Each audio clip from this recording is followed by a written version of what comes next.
La coépouse bossue, ou la méchanceté punie. Au sein d'un foyer vivaient deux coépouses, dont l'une était affligée d'une énorme bosse dans le dos. Hélas, celle qui n'était point bossue était très méchante. Elle ne cessait de se moquer de sa compagne et ne manquait jamais de profiter de la présence de visiteurs pour lancer à son endroit des allusions blessantes et malveillantes. Sa malheureuse coépouse, qui était devenue son souffre-douleur, n'avait que des pleurs à opposer à ses sarcasmes. Une nuit, après que sa compagne l'eut encore plus malmenée que d'habitude, la pauvrette, qui n'en pouvait plus, sortit de la maison, quitta le village et s'enfonça dans la brousse. Elle alla à l'aventure quand tout à coup, venant du côté du bois sacré, elle perçut l'écho affaibli d'une musique des plus mélodieuses. Sans se rendre compte de ce qu'elle faisait, avançant comme une somnambule, elle se dirigea vers la source de la musique.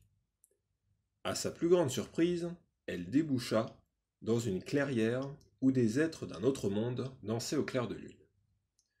C'était l'un de leurs lieux de réunion. Machinalement, entraînée par le rythme, elle se joignit à eux et entra dans la danse.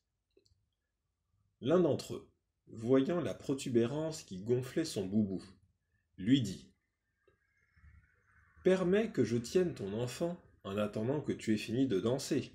On danse mal avec un bébé dans le dos. » Et d'un geste, il déchargea notre bossu de sa grosseur, comme s'il s'était agi d'un enfant.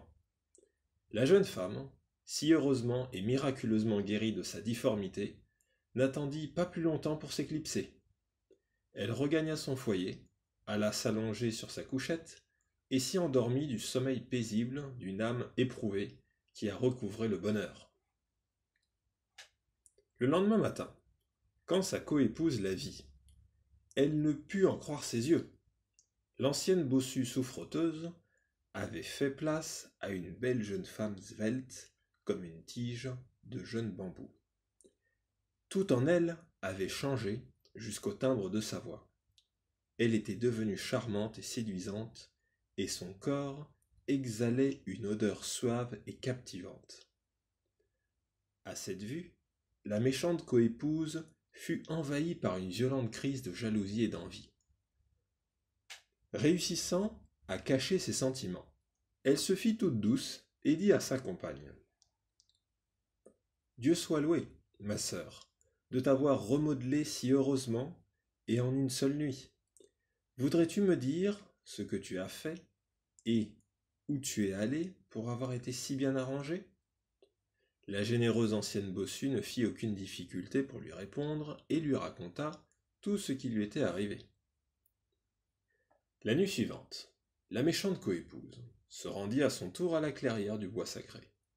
Elle y trouva les petits êtres en train de danser, et comme le lui avait recommandé sa compagne, elle se mêla à leur ronde.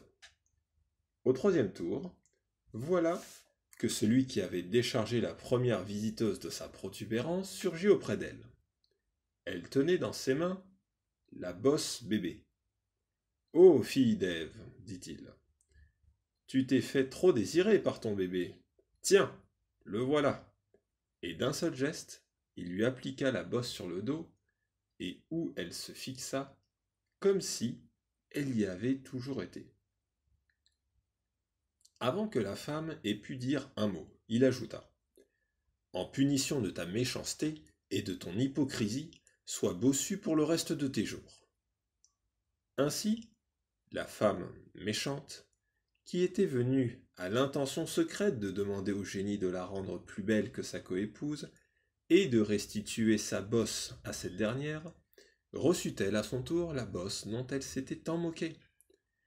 Furieuse et malheureuse, la démarche malhabile, le dos écrasé par ce poids nouveau, elle s'en retourna au village. Ici finit le conte.